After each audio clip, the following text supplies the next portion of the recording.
2003년 4월 18일 오전 10시 40분. 당시 김모 씨는 강원도 인제 광치령의 한 국도변에서 동료 인부들과 함께 가드레일을 수리하던 중이었습니다. 열심히 일하던 중 김모 씨의 눈에 뭔가 특이한 것이 들어왔습니다. 그것은 바로 누르스름한 3개의 쌀포대였죠. 당시 김 씨는 고물상을 운영하고 있었기 때문에 혹시 팔 수 있는 고물이 아닐까 싶어 이 쌀포대를 움켜쥐었다고 하는데요. 물컹 하고 만져지던 그 촉감, 김 씨는 즉각 뭔가 이상함을 감지했다고 합니다. 과연 김 씨가 움켜쥐었던 것은 무엇이었을까요? 사건 X파일, 저는 변호사 이원합니다. 안녕하세요. 이원하 변호사의 사건 X파일, 저는 진행을 맡은 변호사 이원합니다. 오늘도 로엘 법무법인 황윤창 변호사와 함께합니다. 변호사님 안녕하세요. 예, 안녕하십니까. 황윤창 변호사입니다. 매주 금요일 사건 X파일에서는요, 잊혀져서는 안 될 사건, 미제 사건들 다루고 있습니다. 오늘 2번째 시간인데요. 어떤 사건 살펴볼지 사건 파일 열어보겠습니다.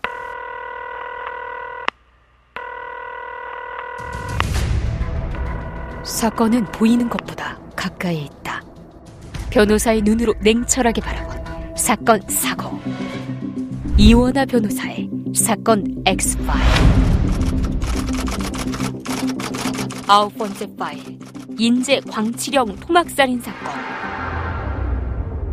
오늘 다룰 사건, 인제 광치령 토막살인 사건, 어떤 사건인지 소개 부탁드립니다. 네, 2003년 4월에 강원도 인제군의 어느 국도 방호벽 뒤편에서 신원불명의 변사체가 토막난 채로 마대자루에 담겨서 발견된 사건입니다.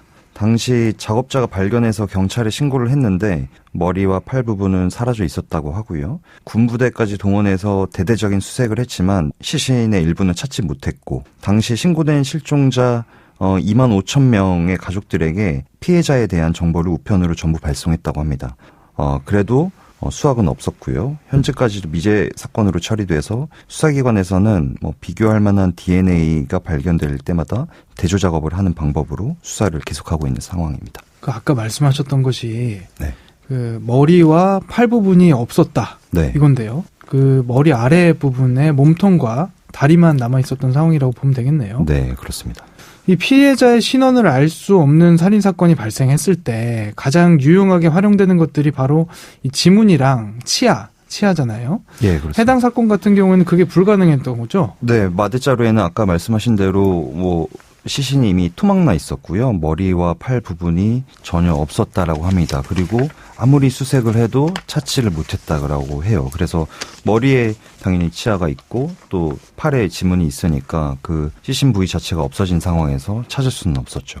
그래서 이거를 찾기 위해서 그 실종자들 가족들한테 우편물을 이제 일제로 그렇습니다. 발송을 한 건데요. 네. 무작위로 실종자들 중에 이와 비슷한 사람이 있는지 네. 그걸 찾기 위해서 보냈던 거죠. 그렇습니다. 피해자가 누군지를 알 수 없으니 용의자 밝히기는 더 어려웠을 것 같은데 어땠습니까? 네, 일단 지문이나 치아가 없으니까 다른 신체 부위에서 채취한 그 DNA를 통해서 용의자를 특정할 수밖에 없었고요. 당시에 실종 신고 들어온 가족들에게 우편 보냈을 때 회신이 한 3개 정도 왔었다라고는 해요. 근데 그마저도 시신의 DNA와는 달랐다고 합니다.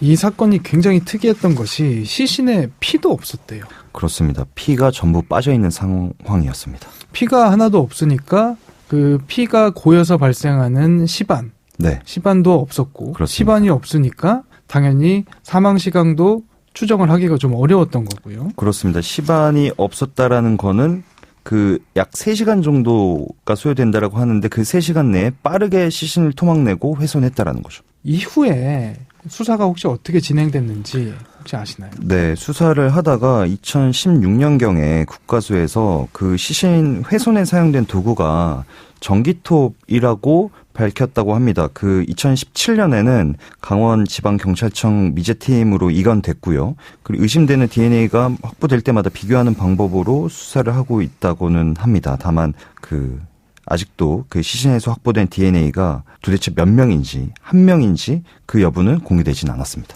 이 피해자의 신원을 밝히기 위해서 머리와 손, 지문 이런 부분들을 제외한 다른 부분에 대한 신체적인 특징들도 좀 분석을 해봐야 될 것 같은데요. 피해자의 성기가 불법적인 확대 시술을 받은 흔적이 있었다.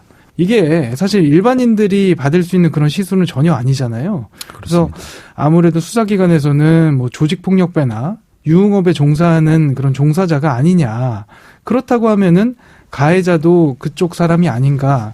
이런 부분을 의심할 수밖에 없었을 것 같습니다. 이후 한 탐사보도 방송에서 이 사건을 다시 조명한 적이 있었거든요. 거기서 나온 당시 부검이라든지 프로파일러들의 해석이 굉장히 눈길이 가요. 네, 그 프로파일러들 말씀을 일단 드려보면 우선 지문이나 치아를 없애려고 했었던 거 아니냐. 의도적으로 머리와 팔 부분을 다른 곳에 은닉하거나 훼손했던 것 같다라는 의견이었고요. 피해자는 외국인이 아닐 걸로 일단은 봤다라고는 합니다. 그게 왜 그런 거죠? 이게 피해자의 머리가 없는데 그 말은 피해자가 누군지 밝혀지면 바로 용의자가 쉽게 드러날 수 있는 상황이 아니었겠냐. 만약에 피해자가 외국인이라면 특정이 어려울 수 있기 때문에 머리나 지문이 있어도 그게 대한민국 내 어떤 등록된 지문이 아닐 가능성도 있으니까 비교가 어려웠을 건데 그게 아니라 국내인이기 때문에 지문은 없어야 되고 또 치아도 발견되면 되지 않는다라는 의도가 있었던 것 같다라는 의견이 프로파일러들 중에 있었고요. 또 피해자가 키가 180cm가 넘고 90kg에 달하는 거구였을 것이다. 이런 얘기가 있다라고 합니다. 그럼에도 불구하고 저항의 흔적이 전혀 없었다라고 하고요. 그리고 어떤 마취제나 약품, 혈중 알코올 농도도 전혀 검출되지 않은 점으로 볼 때 피해자는 완전히 제압된 상태에서 범행을 당한 것 같다. 이렇게 분석을 하고 있고 벌목된 나무 끝에서 볼 수 있는 흔적이 그 시신의 뼈에서 보였다라고 해요. 그런 점으로 봤을 때 시신을 토막낸 그 사람은 평소에 전기톱을 능숙하게 사용하면서 벌목했던 사람이지 않겠냐 이런 의견이 있었고 그리고 시신 발견된 장소가 도로가였었는데 아무리 그 안쪽이었다곤 하더라도 발견될 수 있는 공간에 의도적으로 놓았던 게 아니겠냐 어떤 경고성의 메시지를 준 것이라는 해석도 있었는데 피해자가 누군지 알기 쉬울 때 그 메시지가 전달이 되는 건데 신원 확인할 수 있는 머리나 팔이 전혀 없는 상태인데 그걸 누구에 대한 어떤 범행인 줄 알고 메시지를 전할 수 있겠냐라는 의견도 프로파일러 중에 있었습니다. 황 변호사님께서 이 사건 돌아보시면서 이 부분 좀 아쉽다 하는 대목은 없었습니까? 일단은 가장 아쉬운 대목은 시신을 분석하고 DNA를 확인하는 절차 외에도 범인을 특정하는 방법은 여러 가지가 있을 수 있지 않습니까? 일단 가장 먼저 생각이 들었던 범행 경로에 대한 수사 부분이었는데요. 시신을 유기한 자를 찾지 못했다라고 하는데 2003년이라고 하면 아주 오래전은 맞습니다. 아닌데 CCTV가 분명히 어딘가에는 붙어 있을 수도 있고요. 그리고 그 시신의 부패 정도를 분석해서 정확히는 아니더라도 대략적으로 시신이 버려진 그 기간대를 특정해 볼 수 있었을 거고 그러면 그 기간 동안에 그 국도를 지나다니는 차량을 그게 100대가 됐던 200대가 됐던 특정할 수 있었던 게 아닌가 그런 생각을 했었고요. 그리고 사람이 아무리 머리나 팔 부분이 없다라고는 해도 굉장히 무거웠을 거거든요. 그걸 혼자 가지고 그 도로 쪽으로 갔을 리 만무하고요. 길거리로 있었다. 그렇죠. 2명 이상이 들었을 거라고 저는 생각을 하고 대대적인 수사를 했어야 되는 게 아닌가 이런 생각이 있었고요. 그러다 보니까 이런 DNA 감식이나 지문이나 치아 이런 신원 확인에 대한 얘기가 주로 나오는 것 같은데 그런 범행 경로 특정에 대한 부분은 없어서 그게 좀 아쉬웠었습니다. 토막살인이란 게 영화에서나 볼 법한 사건이라고 생각하실 수 있는데 제법 최근에도 이런 사건들이 있었죠. 범인을 잡은 경우가 있나요? 2019년도 11월에는요. 한강 몸통 시신 사건이 있었는데 경기도 고양시 그 한강 마곡철교 남단 부근에 머리 팔다리 없는 몸통 시신이 발견됐었는데 굉장히 유명한 사건이죠. 그렇죠. 용의자가 이후에 자수를 했죠. 종업원으로 일했던 용의자였고요. 숙박비 얼마냐라고 반말하고 돈 제대로 주지 않는 손님이랑 다투다가 범행을 했었던 사건입니다. 언론 앞에서 그 용의자가 했단 말이 흉악범이 양아치 죽인 사건이다. 나쁜 놈이 나쁜 놈 죽인 일이다라는 언급을 하기도 했었죠.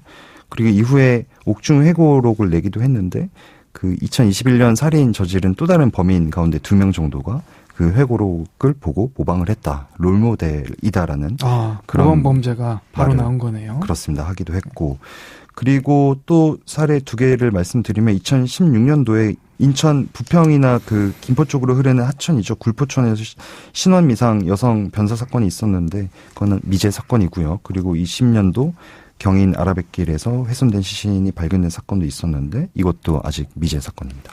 이게 이제 미제 사건으로 되는 사건들을 보면 대부분 피해자가 특정이 안 되는 거예요. 그렇죠? 피해자가 특정이 안 되기 때문에 가해자로 연결고리를 지을 수 있는 사람들을 발견하기가 어려워지는 것 같습니다. 아까 옥중 회고록 말씀하셨는데 마치 이 자신의 책임을 사회나 피해자한테 돌리는 듯한 그런 태도를 굉장히 많이 보였어요. 그리고 자기 확신에 찬 그런 글귀라든지 모방 범죄가 나올 수밖에 없는 회고록이었다고 보입니다. 문제의 소지가 있는 이런 옥중 회고록이라면 이걸 공개하지 못하게 하는 이런 법적 조치들은 혹시 없나요? 네, 만약에 뭐 수용 중인 기간이라고 하면 그 교도소 내에서 규율이나 뭐 내부적인 질서를 위해서 그 서신에 대한 검열 혹은 발송 일부 제한을 할 수는 있는 상황입니다. 그거에 대해서 헌법재판소에서도 위헌이 아니다라는 취지로 판시를 했고요. 그리고 석방된 이후에도 이런 내용들을 외부에 공개하는 행위를 차단하기에는 사실상 어떤 표현의 자유 부분도 있기 때문에 어렵다라고 볼 수 있겠습니다. 예, 아무튼 인제 광치령 토막살인 사건 여전히 미제 사건 전담팀에서 수사를 하고 있다라고 알고 있는데 황 변호사님께서 보시기에 어떤 방향으로 수사가 진행되고 어떤 의문점들에 주목해야 한다 보십니까? 어려운 질문이시긴 합니다. 이게 워낙 오래된 사건이어서 지금 뭐 범행 현장이나 경로를 수사를 할 수도 없고요. 그리고 용의자나 가담자들을 특정하는 거는 어렵지 않나 이런 생각이 들긴 합니다. 제가 그런 수사를 담당하고 있는 분들과 대화해 본 건 아니라서 함부로 말씀드리기는 어렵지만 이 DNA를 비교하는 방법으로 수사를 하는 것도 거의 20년 동안 뭐 일치된 적이 없다라고 하면 이런 방법도 당장의 해결책은 아닐 수 있을 것 같고요. 제가 이제 생각해 봤을 때 그 가담한 사람이 적어도 2명 이상이라고 하면 그 사람들은 분명히 아직도 기억하고 있을 거거든요. 그러면 이게 굉장히 뜬구름 잡는 얘기일 수는 있겠지만 그 사건을 가해하는 현장에 있었던 사람이 지나가는 말로 지인한테 그런 과거에 있었던 일에 대해서 얘기를 하게 될 수도 있고 이런 미제 사건이 사실 언론적으로 공개가 대대적으로 되고 여러 매체로 반복해서 다루는 게 어떻게 보면은 가해자를 특정하는 방법이지 않을까. 지금 최대한 여러 사람들한테 알려서 가해자 중에 한 명이나 그 현장에 있었던 목격자가 무심결에 했던 그 한두 마디를 누군가 들어서 제보하는 방법이 있지 않을까 이런 생각은 했었습니다. 네, 아직도 수많은 미제 사건들이 남아 있습니다. 수사기관뿐만 아니라 여러분들의 지속적인 관심이 필요합니다. 이원하 변호사의 사건 엑스파일 미제 전담반 매주 금요일 잊혀져선 안 될 미제 사건들 돌아보고 있습니다. 청취자 여러분들도 함께 해주시기 바랍니다. 짧은 문자 50원, 긴 문자 100원이 드는 샵 0945 또는 YTN 라디오 유튜브 댓글로 꼭 다시 짚어봐야 할 미제 사건과 의견 남겨주시기 바랍니다. 끝곡으로 최백호의 찰나 들려드리면서 오늘 이 시간 마치겠습니다. 여러분은 모두 변호받아 마땅한 사람들입니다. 사건 엑스파일.